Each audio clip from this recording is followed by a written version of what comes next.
Gerakan morfogenik dalam gastrulasi bertujuan memindahkan wilayah-wilayah persumtif atau daerah prospektif. Gerakan morfogenik dalam mekanisme gastrulasi terbagi menjadi dua kelompok gerakan, diantaranya sebagai berikut. Yang pertama ada epiboli. Epiboli merupakan gerakan melingkup yang terjadi di sebelah luar embrio. Gerakan ini berlangsung pada bakal ektoderm, epidermis, dan saraf. Gerakan ini banyak terjadi dalam satu bentuk unit sel dibandingkan secara individu. Gerakan ini terjadi untuk membentuk lapisan sebelah luar embrio dan menutupi embrio sebelah dalam. Contohnya gerakan sel-sel pada permukaan blastula. Lalu yang kedua ada emboli. Emboli merupakan salah satu gerakan menyusut terjadi di sebelah dalam embrio. Emboli adalah salah satu gerakan yang berlangsung pada daerah darah bakal mesoderm, notochord, dan prekorda dan endoderm. Gerakan emboli terbagi menjadi 7 macam gerakan, diantaranya sebagai berikut. Yang pertama ada invaginasi. Invaginasi adalah gerakan melepuk dan melipat suatu lapisan sel dapat diumpamakan seperti lekukan bola karet lunak. Gerakan sel-sel ke dalam blastosol atau infolding yang terjadi pada daerah tertentu. Contohnya gerakan morfogenetik yang terjadi pada awal gastrulasi amfioksis. Lalu, ingresi merupakan migrasi sel-sel secara individu dari lapisan permukaan ke arah dalam atau inferior embrio. Contohnya migrasi sel-sel mesenkim dari epiblast memasuki blastosol gastrulasi aphes. Lalu yang ketiga ada involusi. Involusi adalah salah satu gerakan membelok ke dalam atau inturning dari sel-sel sebelah luar sehingga sel-sel tersebut yang awalnya berada pada lapisan luar sekarang berada pada permukaan sebelah dalam. Contohnya gerakan morfogenetik yang terjadi melalui blastoporus atau celah blastula pada proses gastrulasi amfioksus, amfibian, dan gerakan sel-sel melalui primitive streak pada proses gastrulasi aphes dan mamalia. Selanjutnya ada delaminasi. Delaminasi merupakan gerakan satu lapis sel untuk membentuk dua lapisan sel atau lebih sehingga lapisan yang terbentuk hampir paralel dengan lapisan pertama. Contohnya proses pembentukan hipoblast pada aphes dan mamalia. Dan yang terakhir ada konvergensi ekstensi. Konvergensi adalah gerakan-gerakan menyempit. Gerakan menyempit pada konvergensi dimaksudkan pada gerakan sel-sel menuju pusat atau gerakan memusat. Contohnya gerakan sel-sel menuju primitive streak pada aphes dan mamalia. Lalu ekstensi merupakan gerakan sel-sel secara meluas ke satu arah. Contohnya gerakan sel-sel ke arah anterior sewaktu pembentukan notochord proses gastrulasi aphes dan mamalia. Proses gastrulasi pada echinodermata dimulai dari pembentukan lempengan vegetal di kutub vegetal. Selanjutnya, sel mesenkim yang akan menjadi mesoderm memisah dari lempengan vegetal dan berpindah ke dalam blastosol. Kemudian, lempengan vegetal pada grastula awal mengalami invaginasi, dan sel-sel mesenkim mulai membentuk filopodia atau skeleton.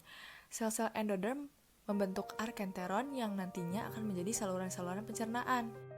Kemudian, saluran mesenkim membentuk sambungan filopodia antara ujung-ujung arkenteron dan sel-sel ektoderm dinding blastosol. Kontraksi filopodia pada grastula akhir menarik arkenteron di sepanjang blastosol, di mana endoderm arkenteron akan menyatu dengan ektoderm dinding blastosol. Gastrulasi pada amfibia. Pertama, perlu diketahui bahwa amfibia memiliki tipe telur telolesital karena yolknya lebih banyak di kutub vegetatif, sehingga memiliki pembelahan telur secara unequal atau tidak simetris pada pembelahan horizontal. Blastula pada amfibia memiliki blastomer yang tidak sama besar antara kutub anima dan kutub vegetatif, karena yolk pada kutub vegetatif lebih banyak. Tipe blastula pada amfibia yaitu celloblastula lapis banyak.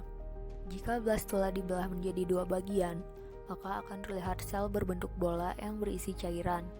Embrio berada pada tahap perkembangan blastula.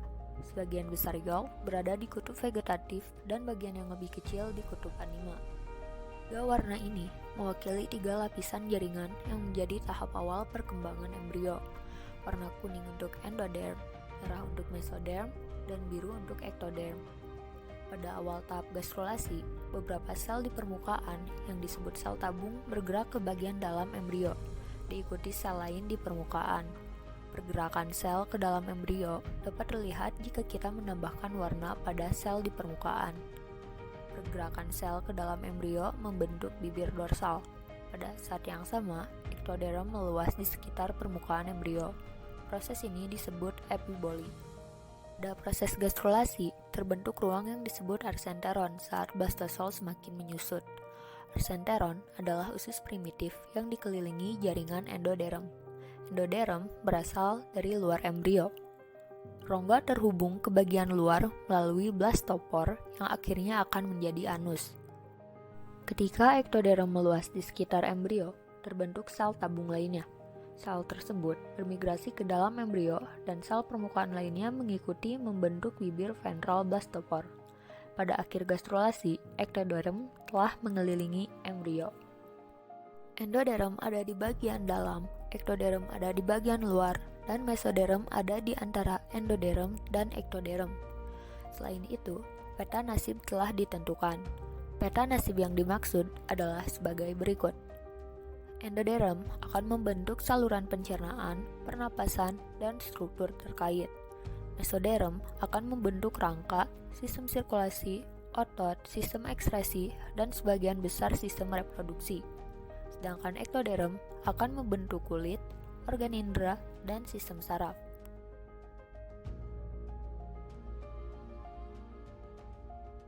Telur pada Aves adalah megalesital dengan pembelahan neuroblastik menghasilkan diskoblastula. Berikut adalah peta nasib dari diskoblastula pada Aves. Diskoblastula ini terlihat dari kutub anuma. Yang berwarna kuning adalah yolk, yang berwarna biru muda adalah bakal ektoepi, yang berwarna biru tua adalah bakal ektoneural, yang berwarna merah muda adalah bakal mesoderm, dan yang berwarna hijau adalah bakal neurokon. Di sini sudah terbentuk lapisan epiblast, di bawahnya terdapat hipoblast dan rongga subgerminal. Proses gastrulasi pada Aves dimulai dengan adanya penebalan di zona pelisida. Penebalan ini menyebabkan terbentuknya Hansen node, lalu dilanjutkan dengan adanya divergensi pada Hansen node yang nantinya akan terbentuk primitive streak. Setelah adanya primitive streak, bagian mesoderm dan endoderm melakukan migrasi konvergen ke arah primitive streak. Setelah mencapai primitive streak, mesoderm dan endoderm melakukan invaginasi atau melekuk ke dalam bagian primitive streak. Setelah itu, mereka melakukan gerakan involusi atau melentik pada primitive streak. Setelah melakukan involusi, mereka bergerak menjauh kembali dari primitive streak melalui migrasi divergen. Proses migrasi endoderm tadi melalui proses delaminasi yang nantinya akan menjadi bagian endoderm. Sedangkan mesoderm bermigrasi melalui proses ingensi dan menjadi bagian mesoderm. Apabila digambarkan proses gastrulasi Aves sebagai berikut. Contoh hewannya pada Aves adalah burung dan ayam. Adalah gastrula pada mamalia. Nah, berikut ada beberapa karakteristik dari gastrulasi pada mamalia. Nah, di gambar tersebut adalah ilustrasi tahapan-tahapan gastrulasi pada mamalia. Gastrula pada mamalia ini memiliki beberapa ciri khusus. Pertama, pada gastrula mamalia itu terbentuk rongga amniotik. Nah, kita bisa lihat di sini terdapat rongga amniotik yang berwarna biru ini. Lalu gastrula pada mamalia bentuk awalnya berupa cakram bulat yang agak gepeng, bulat yang agak pipih gitu. Mamalia memiliki tipe telur isolesital. Dan pada tahap akhir gastrulasi terbentuk 3 lapisan embrional, ada ektoderm, mesoderm, dan endoderm. Seperti itu.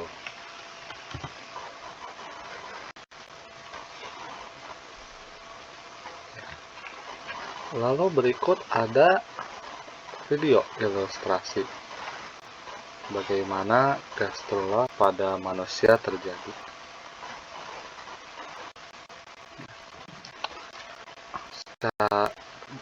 Berikut adalah bagian-bagiannya ya, ada hipoblast dan juga epiblast pada gastrula ini. Dan di yang biru itu yang tengah adalah rongga amniotik.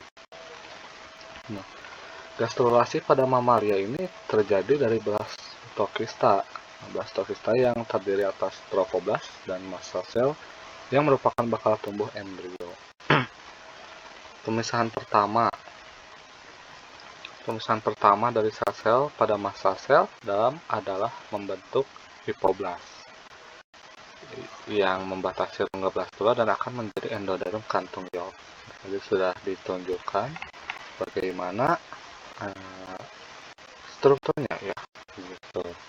Dan sisa dari massa sel ini nanti akan sisa dari massa sel yang terletak di atas hipoblast itu nanti membentuk suatu keping yang terdiri atas epiblast yang tadi di sini, tadi hipoblast di sini ya, seperti itu. Kemudian nanti kita percepat sedikit. Ini ada caudal end dan ada primitive growth, saluran primitif yang biasanya akan menjadi saluran pencernaan pada mamalia gitu. Kita lihat bahwa epiblast ini memisahkan diri pada tahap ini dengan membentuk suatu rongga yang disebut amnion. Di sini ada amnionnya begitu. Dari amnion dari epiblast embrio. Setelah nanti batas amnionnya terbentuk dengan sempurna, rongganya akan terisi oleh cairan amnion. Nah, dan epiblast ini ya yang tadi mengandung semua bahan untuk pembentukan tubuhnya atau organogenesisnya begitu. Lalu sambil epiblast bergastrulasi, sel-sel ekstra embrio mulai membentuk jaringan khusus agar embrio dapat hidup di dalam uterus induk. Nah, ini belum terbentuk jaringannya ya, tapi nanti akan terbentuk jaringan khusus. Nah, ini sudah mulai terbentuk jaringan khusus supaya nanti embrio bisa bertahan di uterus. Jadi mesoderm, tadi ada endoderm, dan juga nanti ini adalah ektoderm yang bagian luar. Dan ektoderm nanti akan membentuk organ-organ luar seperti kulit dan lain-lainnya. Mesoderm juga akan membentuk organ dalam, dan endoderm akan membentuk organ dalam seperti itu. Ini disebut bagian atas ini cranial end dan bagian bawah disebut caudal end. Nah, seperti ini kurang lebih strukturnya begitu. Dan sambil epiblast bergastrulasi tadi sudah dijelaskan bahwa mulai membentuk jaringan khusus ya. Nah, lalu sel-sel trofoblast nanti membentuk suatu populasi sel dan membentuk sitotrofoblast dan sinsitotrofoblast. Nah, dua sel ini akan memasuki permukaan uterus sehingga embrio tertanam di dalam uterus. Seperti itu. Ini nantinya membantu embrio untuk tertanam di uterus supaya bisa bertahan.